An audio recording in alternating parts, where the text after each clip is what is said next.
Hello, everyone. Welcome, Raiders who are continuing CONduit. All right. Hey, everybody, come on in, grab a seat, break out your snacks. Welcome, welcome. Hey, if you are just raiding in, please do remember to refresh the stream, but without the referral tag in your URL. It's probably right there-ish somewhere. One of our goals for this weekend is to indicate to Twitch that a writing community is here and it's, is a popular topic. And so to get maximum viewership credit, removing that referral tag, that Raider referral tag will help us with that. Oh, thanks guys. I can see in the chat you are already on it. And I hope you brought enough cookies to share. That would be fantastic. Just pass them around. Okay. All right. Hey everybody. I am Laura VanArendonk Baugh. That is Laura VAB to people who don't want to try to manage that unwieldy handle. And this is Writer's Conduit. So we are continuing on all this weekend. Thank you very, very much for joining us. Oh, wow. Like the chat is very active. Fantastic. Great. And so this is author websites in an hour. Not that you are going to build your complete website in an hour. Probably not just yet. But hopefully in an hour you will have everything that you need to be putting together your site in a way that will be successful and really, really helpful to you. So, okay, we see desserts and cookies and all kinds of things are going by. Fantastic. So, just really quickly, a note, closed captioning is technically available on this stream if you want to turn it on. However, my test runs have not been really stellar as far as it's not putting out a lot of intelligible captions.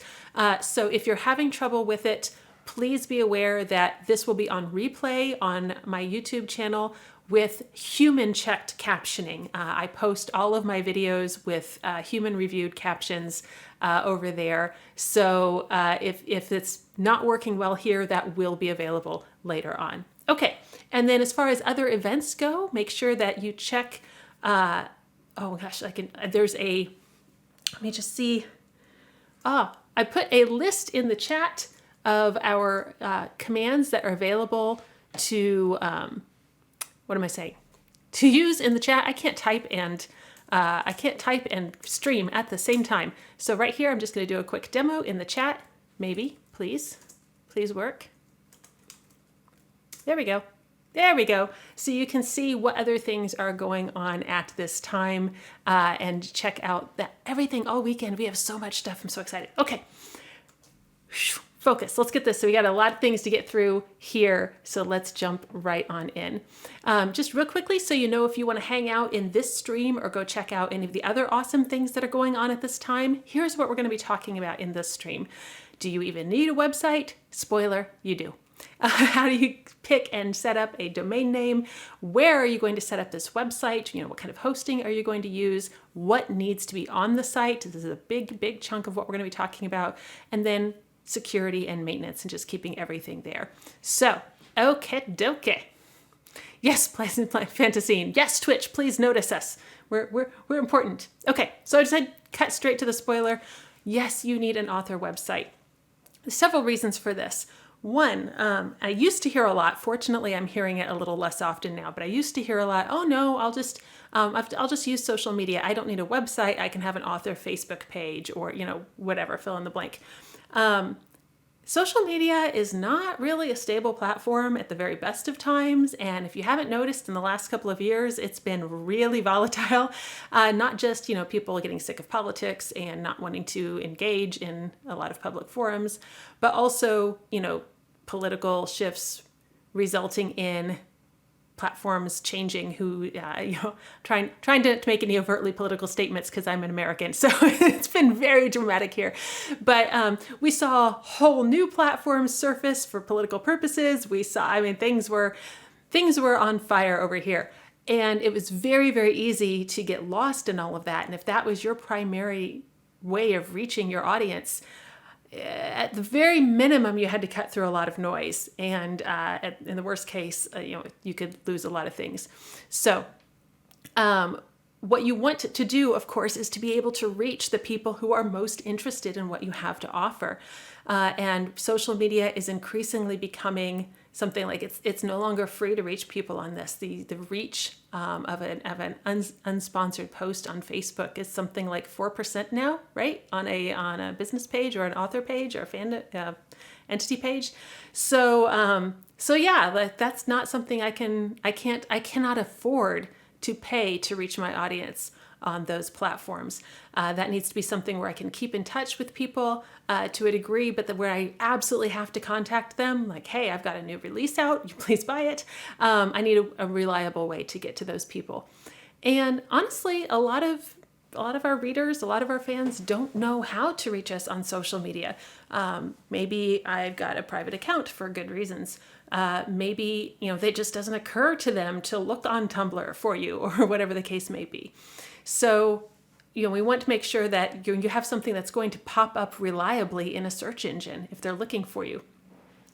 But ultimately, the way I think of the website is this is the one-stop shop. This is my central hub where everything happens. I can have lots of other things going on, but they all radiate out from my website. So, for example, just an hour ago when Benji and I were wrapping up the branding stream, and he's like, where can we find you? And I said, hey, check out my website. Then from there, you can find my Twitch stream, my Twitter, all those other things that are going on. But rather than listing all of those, I just have to give you my website, and then you can choose which of the others are most important to you. So the thing about your website is it is your central hub. It is what people are going to see that you have the most control over. Twitter, Facebook, Tumblr, all of those arrange their format, and they control your branding a lot over there. Your website, you can do what you want. So we're going to judge it. We're going to use it as a basis to gain information from you, which feels a lot like judging. So think of it as your single biggest business card that is always online and always available to people, so they can look at it and immediately know what your brand is, what your product is, and they can get all of that information. My goal is, if they can get all of the information from my website and make the purchase without ever having to contact me or look me up somewhere else, fantastic. My website has done its job, right? Okay. Oh, and sorry, I didn't make this clear. We are going to do Q&A at the end, but if you have a question over something that I'm showing on the screen at the moment, by all means, stop and be like, hey, you use this word, I don't know what that means, like that kind of thing is fine. And then for specific use case kind of questions, let's do that at the end, just so we can get through a lot of things. So, and I'll try to move quickly so we have lots of question time at the end. So setting up the website, because this right off the bat, you get a lot of options and it gets complicated very quickly. So you will need a domain name, and I'm going to strongly recommend that you actually go and buy a domain name and don't use whatever freebie domain might be floating out there that might be available. So which of these looks more professional? VanArendonk Baugh. Super free site, very serious, absolutely professional.com, or my own name with a .com. And if I buy my own domain name, I can also get my own email. So now you can email me, laura@vanarendonk.com, and I suddenly look 10 times more professional than if I'm using a Yahoo address or something, okay? So there are advantages. Again, you just look more like you're taking this seriously from the beginning. You can also start picking up more than one domain name. Not everybody needs to do this, but if you have a name, like Laura VanArendonk Baugh, you might consider getting a shorter version of that as well. So I don't need people to try to remember what my name is or how to spell it. Bless their hearts. Okay, no, I can just say Laura VAB. Oh, boom, we can find that. Okay, and we'll talk a little bit more about that later as well. You can get a domain name easily for under $20 a year. Frequently for under $10 a year. So it's not a huge investment, but it is a good investment. And especially if you're looking at, I want to make sure that I get the exact domain name that I want, pick it up. Even if no one else is actively using it at this time, okay? Squatters are a thing. excuse me, and they'll pick up a bunch of $2 and $3 domain names and then sit on them and try to sell them to you when you need them for $500 or $600. So you can save yourself a lot of angst and effort and potentially money by getting the one that you want early on. So go ahead and grab that. And I do have resources that will be coming. It should be popping up in the chat any minute if it already hasn't done that. But I've got a link to some places that you can pick things up. And actually, let me just talk about that for just a second. On this list of resources, which is by no means comprehensive, they're just things that I tend to recommend the most often. Some of those are affiliate links and some of those are not. I started collecting this stuff for a talk for somewhere else, and I was like, can I use affiliate links? I don't want to look like I'm just farming people for, for links. But on the other hand, like some of these things, like if you use the referral link, it's a $20 product and you get $10 off. Like that seems like a good deal to offer to people. So ultimately what I ended up doing is just, sometimes there's both, the straight link and the affiliate link on there. So sometimes some of them are affiliate links, some of them are not. They're there. Like I try to identify what's an affiliate link and if you get a benefit from it. Make your own call. I'm not trying to farm people. That's just where it is. So, okay, where was I going with it? The other thing you can do with your domain name is plan for the future. So frequently I hear people say, well, someday when I'm big, I'll get my own domain. Well, one, I just mentioned that squatters are a thing and that they can have your name by the time you need it.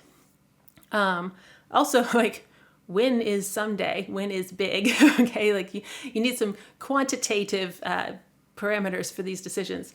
And then the big thing is, I've already put out how many business cards or how many times have I tweeted out a link or something, and now I'm going to try to change that, what I've already been advertising. So I would say make it easy on yourself. Don't try to clean up. Well, no, that's changed now. Okay. And, if you've ever changed your Twitter handle or something, it can be a pain. Well, now imagine that that's your career, right? So make it easy on yourself. If your name is really common or if somebody's already got the name that you want, you can do a little shuffling to make something else that's unique about it. You can use different endings instead of a .com. You could use a .books or something. There's options out there. Just be a little bit careful of those. Frequently, you can pick those up very, very cheaply. They're just not as ingrained in the public consciousness. And if you say my website is, most people will automatically remember a .com or a .co or something at the end of that. And if it's different, you just need to do a little extra effort to make sure people are remembering the right one. So, okay. All right. And then, like I said, what can you do to make it as easy and memorable as possible? My name's a little unwieldy. It's ridiculous for me to expect people to remember that, especially if I just say it, on a stream or on a podcast or something like that. They're hearing it.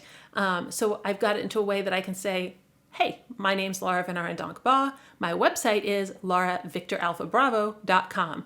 They don't have to try to remember how to spell or how to say or anything like that. It's very, very simple for people to find. So think about, can people hear it and understand it? So if I'm streaming or in a podcast or whatever, are they going to hear what this is? Is it confusing?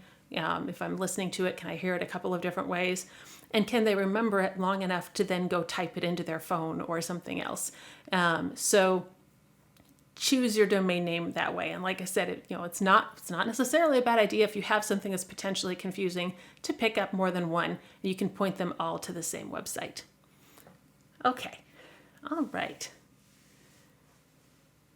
Don't scare me. Oh no, what was that? I missed the don't scare you. Okay. So now I've got my domain name. I want to start setting up a website. Where am I going to do this? I'm going to strongly recommend that you use self-hosted WordPress as opposed to any of the other options that are out there. I need to preface this with the big warning. WordPress.org, which is where you get self-hosted WordPress, talk about what that is, and WordPress.com are very, very similarly named, but are not the same thing, okay? So WordPress.com is one of those sites that, you can get a free site and then maybe pay a little bit more and get a domain name and maybe pay a little more and get a few features and maybe pay a little more and get a few more features. WordPress.org is the host site, I guess the easiest way to say it, where you get the WordPress software. WordPress software, which you then host on your own site, that's why it's self-hosted WordPress, is a massively flexible, hugely powerful piece of software. WordPress.com is a limited free site kind of thing. You can start with WordPress.com and then eventually work up to a full WordPress site. I'm just saying a lot of people don't realize they're not the same thing. It's very confusing. I talk to a lot of people who get caught by that, so just be aware. There's other content management systems out there. Joomla is one, all kinds of things. Here's why. Let me talk through why, because I see some yay WordPress and WordPress going on in the chat. So I'm actually hosting a WordPress support group for someone else in the next couple of weeks. So I know it can be a little bit daunting. So here's the thing. WordPress is ridiculously flexible. Because there are so many plugins, you can get it to do exactly what you want it to do, and you don't have to use anything that you're not using. So you can make it pretty speedy and you can make it pretty flexible. 1/3 of the internet runs on WordPress. This means whatever I want to do, somebody else has already done it and there's a tutorial for it. So you don't have to be a developer to get started with WordPress. Now, if you want to go crazy, the more skilled you are, the more crazy things you can do with WordPress. But if you're not, if that's not your jam, you can stay at a very basic level. And I host several nonprofit sites on my account that then nonprofits are using, and those people are not in it for the web development. So I might need something that needs to be very accessible for them. Like I said, there's loads of tutorials. There are lots and lots and lots of updates to WordPress. Those are important. those you need those for your security. So make sure that you get those. And the big thing is WordPress is search engine optimization, SEO friendly, which means you have a good chance of showing up on Google when people are looking for epic fantasy or whatever, which is a little bit harder on some of the other formats that are not as search engine friendly. Okay. Here's the big thing. This is all the others are nice. Here's the big thing.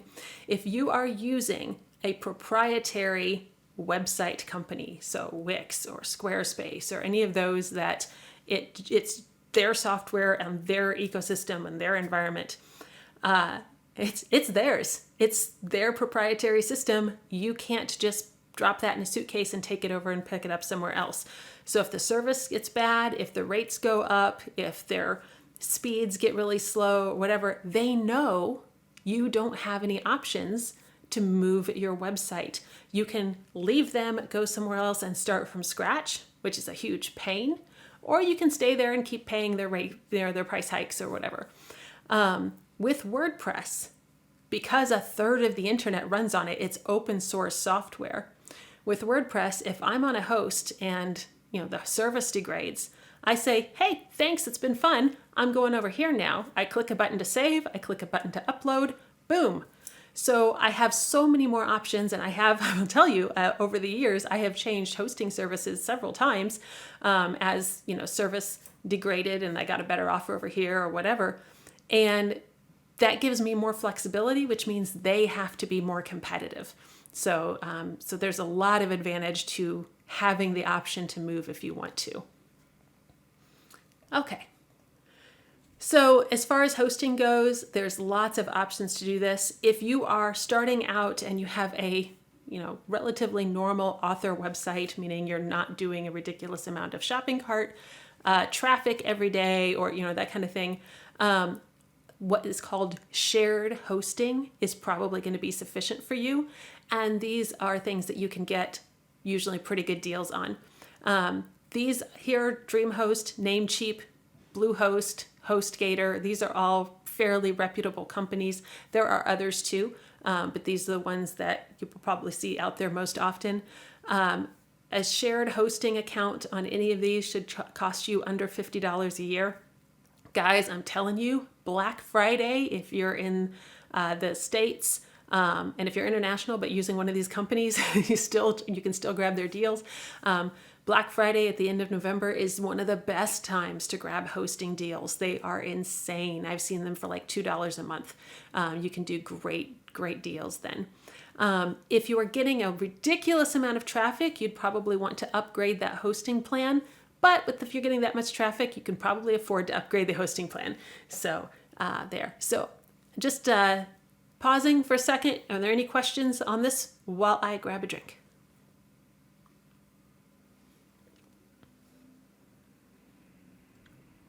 Okay, gonna move on. Okay. And then, like I said, frequently people are asking, well, why can't I just use one of these others? And I gave the big answer right there. You just really want to have that flexibility on your side if you can. The other thing is frequently, if somebody asks for help with a website, and I'll see, oh, well, you just can't do it because they have limitations set up. They want to charge you more to be able to do more. So they have several different templates or several different tiers of options until you're paying, instead of paying $2 a month, now you're paying $25 a month. And there's just no reason to do that. So, okay. So all that to say, the big thing that I'll say if you are on WordPress, or anything really, but definitely on WordPress where you have more options about your theming, is to make sure you have a responsive theme. Responsive theme means it is going to resort itself very prettily for mobile. So it will work equally well with desktop and mobile. Hey guys, it's 2021. There's a lot of mobile traffic that's hitting your website, and it's not even generational. It's my boomer mother was complaining the other day because she is connected to one of the nonprofits I host for, and I did a conversion so that hey, you don't have to go to the post office anymore. You can print your shipping right from the website and all this and ship stuff off, and it's great. And she's like, I can't do it. I'm like, what? And she's like, well, I it's not easy to do from my phone. I have to use the computer. I'm like, I just saved you a trip to the post office. You can walk 10 feet to the computer. Okay. But that's how ingrained mobile habits are in us now, even, across all the generations. So visitors will leave a site that's not mobile friendly. Even more than that, Google will penalize sites that are not mobile friendly. So the, sorry. Oh, I did. Okay. Sorry. All right. So now let's talk about what needs to be on your website. Like, you can do a ton of things on it, but we're just going to hit the bare minimums and then some places you might want to expand out to. Obviously, you want to identify yourself and not just like, what is my name, but what is my gig? I am an author. I write these genres. I have these side products or swag or stuff that is going on with that. All of that should be identifiable at a glance. Specifically, your website needs to reflect your branding. So, and I don't mean they're just like, oh, I use this Pantone color. No, I mean like, if I can see your front page, I should know what your genre is. I should know what your subgenre is, what's your shtick that you're getting into. Do you write clean or racy? These are the things that you want to convey as quickly as possible. So I'm going to jump back, a couple hours ago when I was talking with Benji and we were doing the branding talk. And one of the things I mentioned was, it's very counterintuitive, but I say a lot, half of your marketing is turning away the people who are not your ideal audience, which sounds absolutely terrifying, I know. But if I write, I'm just going to pick on myself here. So I write epic fantasy about people who find agency and it's, clean, but it's super dramatic and angsty. And I write, I usually joke that I write angsty epic fantasy. Like that's one of my series. Then somebody who's looking for a sweet romance is going to get to my page, go, and keep going. And that's fine. That means my branding did its job. that person's not going to enjoy my books. So I don't want to spend time trying to convince that person to buy one of my books and then leave me a bad review, right? But if I've got somebody who's into angst and emo or whatever, and they come to my website and they push their dark hair out of their eyes and they're like, oh, that looks like my sort of thing. Great. I want them to think that the moment they land. Okay. So there we go. I'm sorry. In the chat, WIP is work in progress, and we'll get to that. I'll get there. I'm just giving away all my list up here, but yeah, WIP is a work in progress. I want them to have a way to sign up for the mailing list. We'll talk a little bit about more of that in a moment.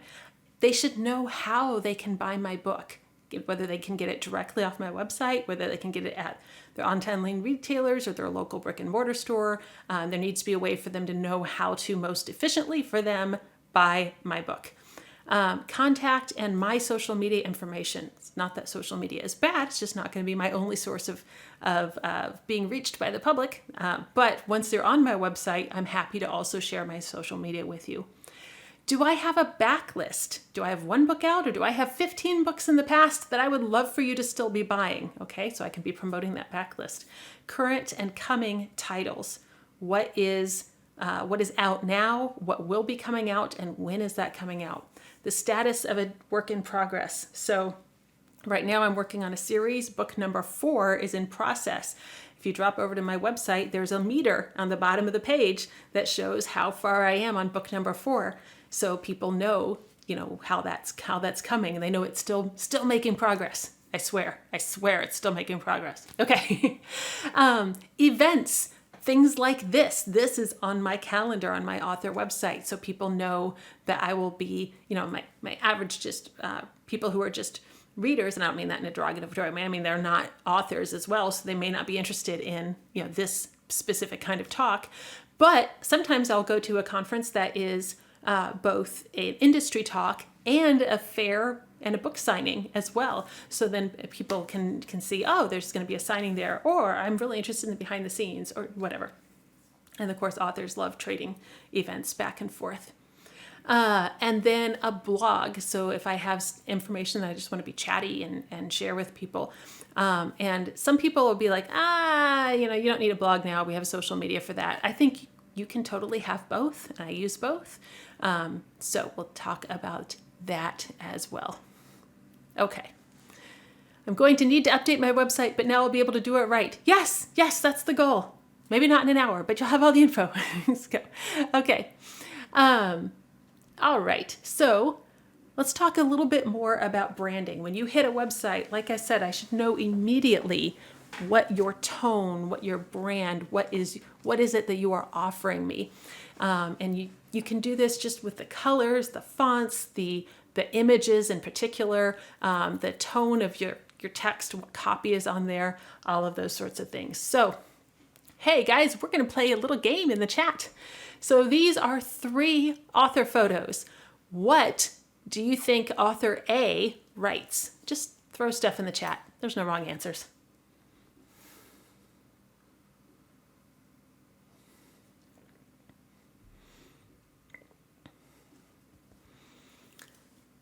Twilight, romance, author A. I hadn't thought about the dog might be a Twilight werewolf, like a Labrador shifter. I hadn't thought about that. Okay. Wow. So lots of romance, contemporary, dog books, romance, YA, children, nonfiction. Okay, great. Author B. What does author B write?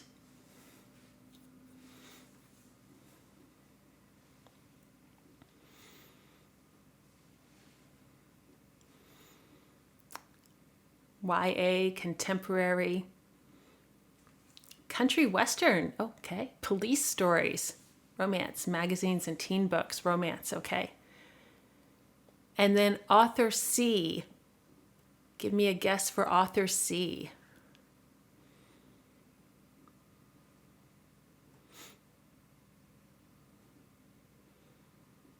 Paranormal, crime, okay. Urban fantasy. Right. Okay. So angsty. Yes. Vampire edge, teen romance. Awesome. Okay. Detective, urban, noir, paranormal. Yeah. So there's a tone here that's going, right? So the truth is I use all three of these photos, but I use them in different areas. Okay. So my day job is in animal behavior and training. That's me with a service dog puppy. And I use that when I'm writing nonfiction. B is a little more general. I'll use this, when I'm having to cover several things, with one photo. C is absolutely where I need to be a little bit edgier. And again, as I said in the branding talk, I'm a little bit of a weird example when we talk about branding because I don't have one specific genre that I do. I actually do a number of things. So I brand a little bit differently. But even though I personally have a much broader brand than what we usually recommend, and I'm very upfront about, do as I say, not as I do. I will tell you what I'm doing. I'll also tell you that it's harder. Okay. So I'm very upfront about that. But as you can see, just looking at these, you get a different feel from each of them. So even with that much broader brand, I'll still pull out, okay, on this page, we're leaning a little more into this one. So this is what I'm going to present here. Okay. Dinosaur Bob's back to my paranormal fly fishing. All right. Okay. And B writes normal fly fishing. Excellent. Okay. So, so I just want you to think about if somebody comes to your website, they don't know you, they got to you through clicking another link or referral, or, there's a number of ways that they could get there. I've had people end up on my website because I commented on a blog on politics or something that's completely disconnected from my author brand, but they've ended up on my website. And then I know that that's how they ended up on my website because they left a comment telling me that. Okay. So you don't know how people are going to arrive there, but once they do, can they tell at a glance who you are and what you have for them? And what you have for them is the big key there. We'll get to that in just a minute. So this, I mentioned Margaret McGriff in my talk earlier, and I had her on my stream to talk about content marketing. So if you didn't see that, please check that out. She's fantastic. All kinds of good information. But this is her website. And it's very simple, but it's immediate to the point. We've got pirates, monsters, we've got a treasure hunting nun, we've got, a tropical island. Okay, I'm in. Okay, so you got, she's writing stories, YA adventure, and you can get that feel pretty quickly here. Okay. And then here is the front page of my site.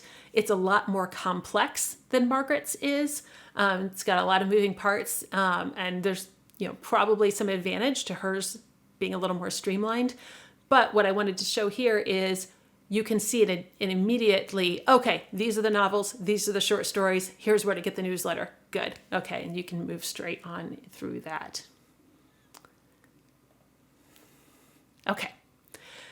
So if you are not, and I'm not going to spend a ton of time on branding because we just had the talk 2 hours ago about it, but if you're not really certain about your brand, it's going to be harder to brand your website. So do a little thinking about what your brand is.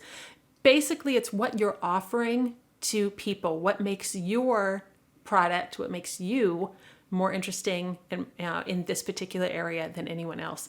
So for me, if you're not enjoying my totally nerdy geek humor, if you don't enjoy my folklore references, you don't enjoy, I'm talking about feminism or racial justice or things, then you're probably not going to like my books. So I can use all of that in my general presentation to make sure that people know what to expect from my books. Okay. Again, don't advertise to the wrong market. So again, I'm not going to spend a ton of time on this here. I do have some other resources. A friend of mine who's an editor has a great free course online on finding your brand. That information is in the resource list. So, again, just think about, you want it to be a movie poster. So when you're at the theater and you glance at a movie poster, you know what genre it is, okay? Because there's an entire visual language that tells you immediately what this film's genre is, even if you don't know anything else about it. You want your website to do the same thing, but for you. Okay, so you are your brand, you are your marketing. And as I said, a couple hours ago, if you make that authentic to yourself, don't try to create a facade, and build a website that's reflecting something that you're not, because it's, one, it feels inauthentic and people know that. Two, it's so much harder for you. It's so much more effort trying to maintain something fake when, I'm just like, I can just emote and be me, and then what you see is what you get. So, okay. Everything about your website needs to be centered on your audience. Even the, about page. Like, it's great if you have, a cat that you remember from your childhood that your teacher mentioned once when you wrote an essay on it. Like, that's nice. Okay. Even your about page needs to be, what can I offer you, the reader? Okay. Why am, if in my nonfiction stuff, I can be like, hey, I'm an internationally known speaker in these areas. I can fix your problem. Okay. So that's a good about page. In my fiction, I'm not going to save anybody's life in my fiction, but I can be super entertaining. Okay, so I'm still telling them what's in it for them. Okay, the question is, there a directory of author websites? I think it's just called Google. I'm sorry, like there is no central directory that lists all author websites ever. But if you just start, and what I would say is find authors who are comparable to you. So authors who are in your genre, authors who are writing things that are similar to yours, and check their websites. But honestly, you can learn a lot from browsing other authors' websites as well, and just see how they're presenting themselves in different way. Okay. All right. So the next thing we're going to do is just step through some reasons people might come to your website. They're people who are deliberately looking for you, why they're going to come there, and then what your website needs to have to help them out. So if somebody has just finished my book and they loved it and they want to give me more money for other things I have written, okay, my favorite kind of person, I want them to know easily what those options are. Okay, sorry. In a spirit of poor planning, I spent all day recording an audiobook and then started the conference tonight. So I need to hydrate fairly often, I'm sorry. So have a good way for people to see what you're working on, what you have already released. Make it easy for people to know what titles are available. That can be current stuff, it can be backlist. Just, don't make me wonder. Sometimes, honestly, this is something that people just drop the ball on and they forget to list all their work in an easy way. So make it accessible to people. I would like to buy a book. Okay, great. Do you want to buy it from, barnesandnoble.com? Do you want to buy it from your local independent bookstore? Do you want to buy it from, Amazon? Do you want to buy it from me with a signature and a sticker? Okay, like there might be a number of different ways that this could happen. Choose which ones you want to offer, and I would say links to online retailers are a no-brainer. Make that easy. You can use affiliate links there and even pick up a little bit extra money that way. If you have a lot of books, if you have something that makes sense to sell as signed books, or if you have swag, stickers, t-shirts, whatever that go with your books, you can put a shopping cart on your website and then ship directly. So I have books here that I could sign, drop in the mail, that they magically appear at other people's houses. It's great. But whatever you're doing, if you're linking to online retailers or to other stores, whatever, don't put too many links on there. It's actually you will sell more with fewer links, and you don't want your site to look super cluttered. You don't want to give people too many choices because then they tend to freeze up and just make no choice. So this would be a place to link to a few stores, not all 47 that carry your product. You can also use something like Books to Read, makes universal links. So I have one link on my website, that takes them to a place where they can choose which of those 47 stores they'd like to go to. And it just keeps things a little bit cleaner on my site. So thank you so much for allowing, never apologize for hydrating. Hey, I really appreciate that. Thank you. All right. If you don't have anything and you're brand new, what are you working on? What are you interested in? Even if you don't have a whole catalog of product yet, you probably have some shape of things to come, and that's what you can start. That's what your branding should be. I know I'm going to write a pirate space story. I know I'm going to write. I'm sorry, I'm just like not prepared for a whole. I've used up all of my good crazy genres already today. I'm going to have to start recycling them. But I'm working on this particular thing, or I like this kind of particular thing. So that's what I'm going to build my site to reflect. So people still have an idea of what to expect from you. And then you can say, hey, I finished, my second draft of such and such, and this is what it's looking like. And here's a snippet from it. So you're still giving some people some things to look forward to and to look at now. So, okay. Yeah. And we can do more on unpublished and work in progress as we go. I'm just trying to push to make sure we can get as much as possible. And then we'll do more of that at the end. So someone has read your book, they've go to your website, and they specifically want to follow you in other venues. Okay, great. They're here, they're at your website. Give them ways to keep in touch with you. Social media is terrible for marketing. It is not designed to be a sales platform, and that's not what it's good for. What it's really good for is keeping in touch with people who want to follow you so that you stay in their minds, so that then when you do have something to release, they haven't forgotten you. Okay? So it's not good for selling. It's good for content marketing. And content marketing is not buy my book. Okay? So if you have social media, this is the place to list those. So if you hit my website, you know where to get me on Facebook or on Twitter or on Instagram or whatever. This is where you can link to your World Anvil pages for supplemental material. Okay. Again, don't clutter with links. You probably are not, and you definitely should not be on every possible social media, right? Pick a couple of them to emphasize, and then just don't list every social media under the sun. There are media that I am on that I definitely don't link to on my author website because I'm not on them enough to make a good difference. And it would actually be bad for me if I said, yeah, definitely follow me on Tumblr. I never do anything related to my author brand on Tumblr ever. So be sure and follow me on that. Yeah, it would be a waste.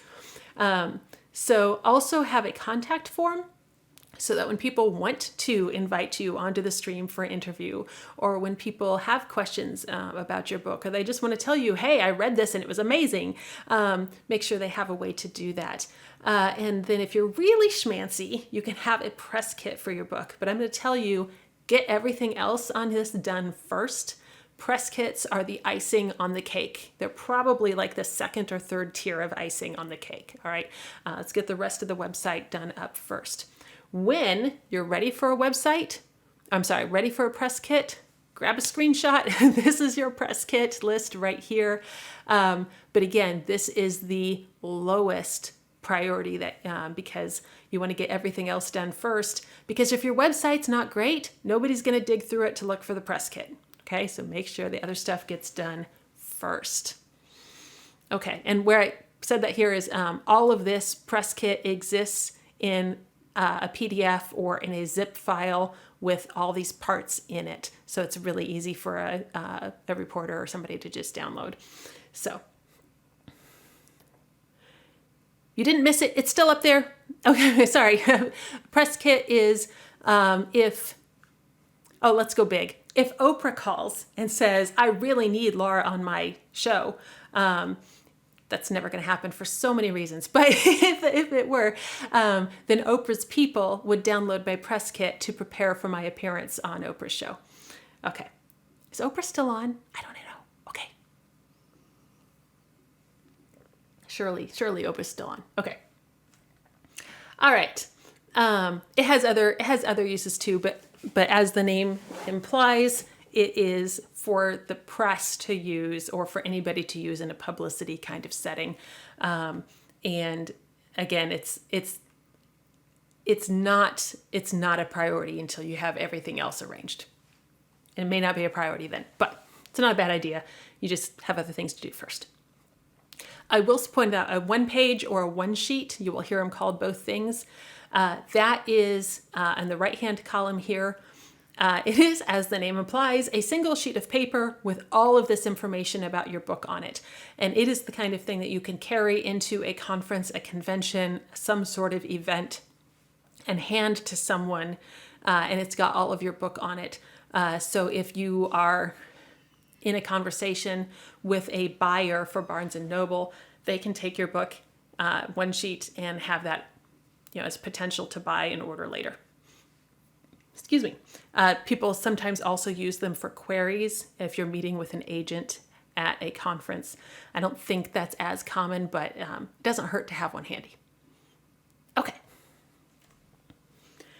It is good to have a way for people to sign up for your mailing list.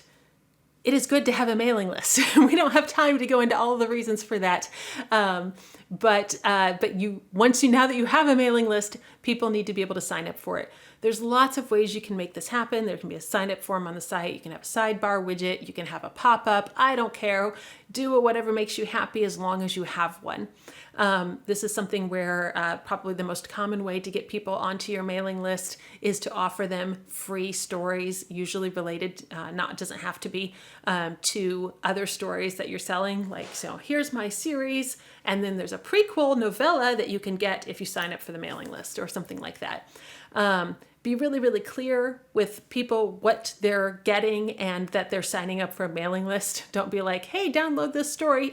Surprise, you're now on a mailing list. Okay, that's really rude and also illegal. Okay. Sorry, jumping back. Question about the one sheet. Yes, having a picture of the cover is a great idea with the one sheet.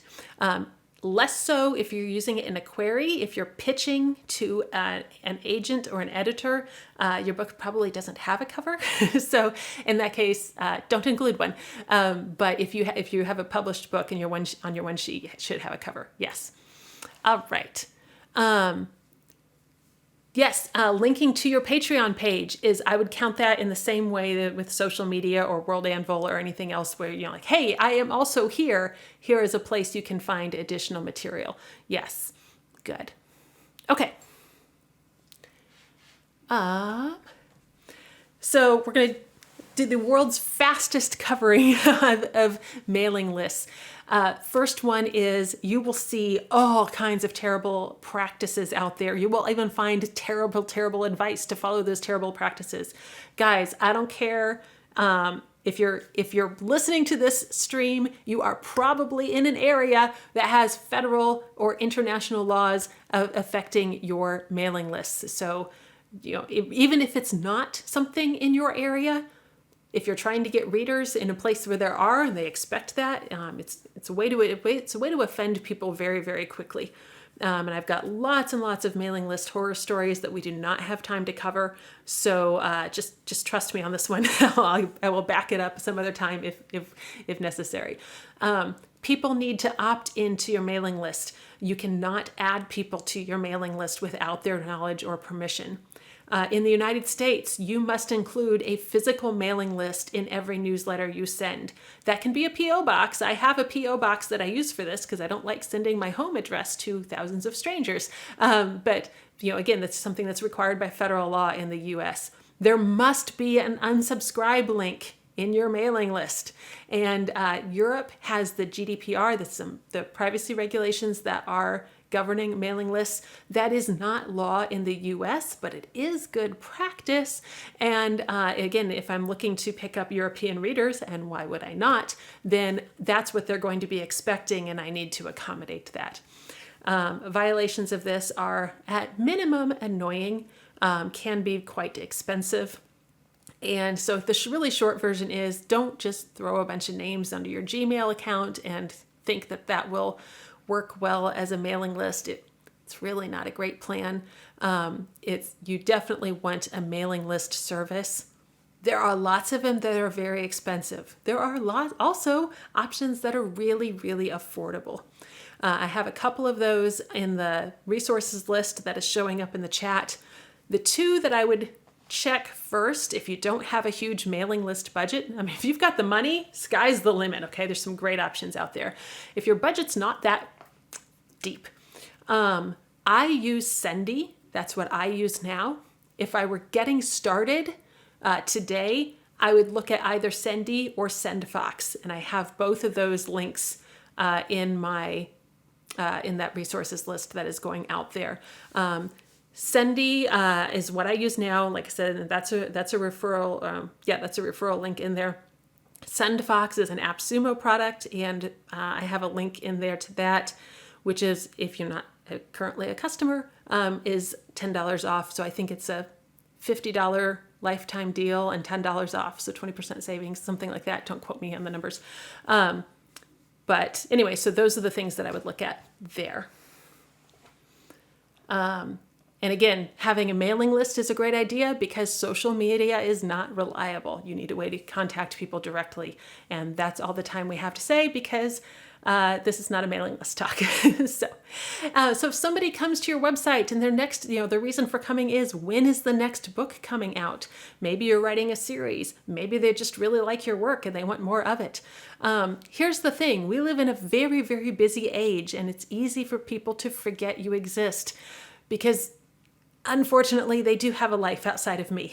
Okay, so I need them. If it don't make them wonder, don't let people forget. If it's easy to do that, one of the easy ways to do this, there's a plugin that will work on WordPress that's called My Book Progress. There's a free version of it and a premium version of it, and this is where I can drop in those lovely little meters, and they're customizable. They have so many different themes. It's very cute. So.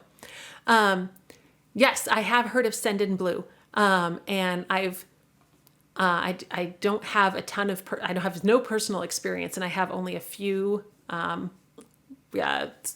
comments that I'm like, oh yeah, this is coming from a reliable person. So I just don't have enough of an opinion to be able to recommend them or not.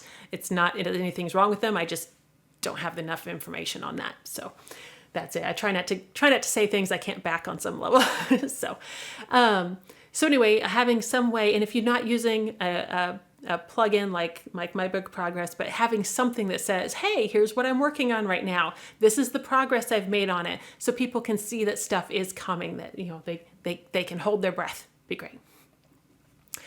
Is my favorite author coming to any events? So anything that could be considered an event, go ahead and plug that on your website. It makes you look like you're active. It makes people think that you're, a professional, you're taking this seriously.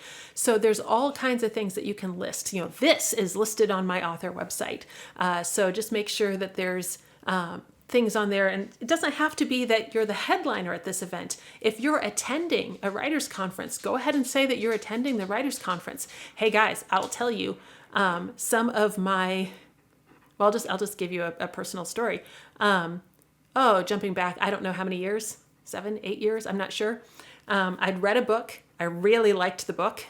I started kind of stalking the author online. I was like, I'm going to go find her website. I'm going to go find you. Okay. And I learned that she and I were going to be at the same writers conference. So I just kind of made arrangements to meet her at the writers conference after seeing that she was going to be there on her website.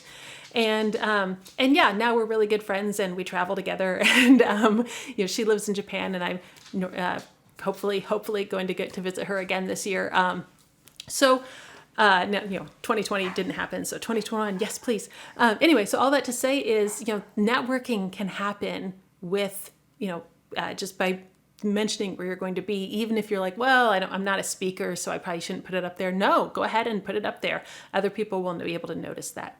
Okay.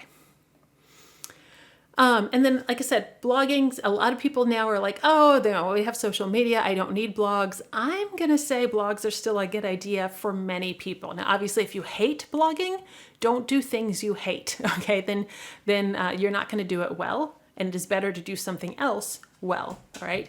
But here's the thing. Your blog is going to stick around in a very search-friendly format, whereas your social media is not. Okay. If somebody finds my website and just starts reading my blog, they can read a lot of blog without getting distracted by notifications from whatever social media platform they're on. Okay. Sorry, I got to bring in my co-pilot here. She just joined us. So there's advantages to having a blog. But again, if you hate it, if you say there's a blog, but it never gets updated, that actually does more to hurt you than to help you. So only do things that, are really going to help you, that you're going to enjoy. Okay, great. Okay, hold that thought. Let me hydrate. I'll be right back.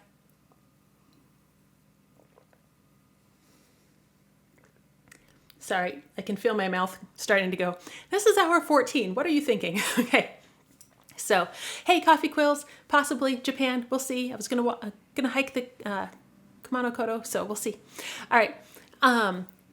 Fantasine asks, I love blogging, but I struggle with what I should put in a writing blog. Guys, this is a great question, because frequently the temptation becomes, I should make it a writing blog. Unless your audience is authors, like you are writing craft books and books to help other authors, don't worry about making it a writing blog. In fact, the craft and how I'm working on this, and I'm struggling with this particular plot arc and all of that, it's not really something that's relevant to your readers. Remember, your entire website is what can you offer them. So this is a great place to lean into your branding. So I, for example, would put up stuff that I was researching.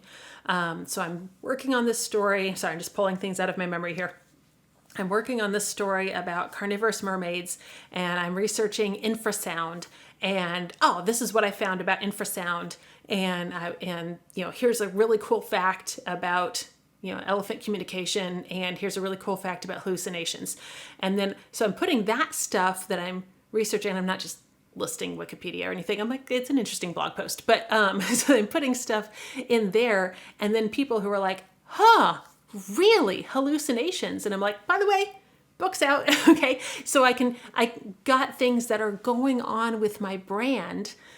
People who are interested in Japanese history, people who are interested in folklore, and all of these things those themes, those pieces are going to show up in my books. And so when they come to my blog to read about the Yuki-onna or whatever, and then they see my Heian Kamakura transition Japanese historical fantasy is here, okay? We're getting pretty niche at that point. But if you hit my blog to read that, you might be interested in that book, okay? So it's a place to really just let your branding do the heavy lifting for you. So don't worry about making it a writing blog. Make it a blog about stuff that interests you. Then the people who are also interested in that are now the people you are looking for. That makes sense? I hope that makes sense. Okay, so yeah, guys, I'm going to bring that back. I blog on my Patreon, I blog on Blogger. So not a bad idea. I'm just going to say, for search optimization reasons, putting all that stuff in one place actually makes you more visible. So if you have that option, do the things that makes Google like you. So that's just what I would say. Blogging and posting reviews. You absolutely can post reviews on your blog. So I'm hoping I'm understanding that question correctly.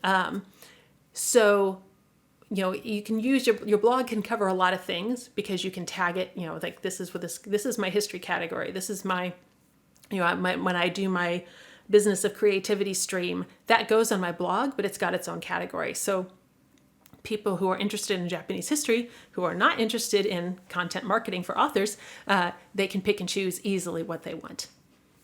Okay. All right. Oh, okay. So switch the things I put on Facebook as found this when doing research to your blog. Hey, you can do both. Put them on the blog and then share them on Facebook, and use Facebook to point back to your blog. Okay. Let's see what else we got here. A few more things to keep in mind. Oh my gosh, how are we out of time? Oh, I just checked it. We had 20 minutes. That was okay. So guys, I am so sorry. We're gonna wrap here because I let that get away from me. Let me jump up here. Give me 1 second. So I'm Laura VAB. You can find me here. And weekly I do To Write and Have Written. And I will go ahead and actually check that author resource page, and I will try to put the rest of the info up there for you guys to grab later. So thank you so much for coming this way. We are going to go raid Story Girl, and I'm going to actually throw this in the chat real fast. Sorry, I'm going to see exactly how fast I can make all this happen, since I didn't realize that we were sneaking up on the hour. And oh my gosh, I'm so sorry. I kept watching the clock, but then I missed it. So we are going to go see Story Girl. Thank you guys. If you have questions, you can contact me directly. I have a contact form on my website. You are welcome to use it. Everybody have a fantastic weekend, and I will see you around the con. I got 2 more events myself, and I'll be in other streams chats. Take care.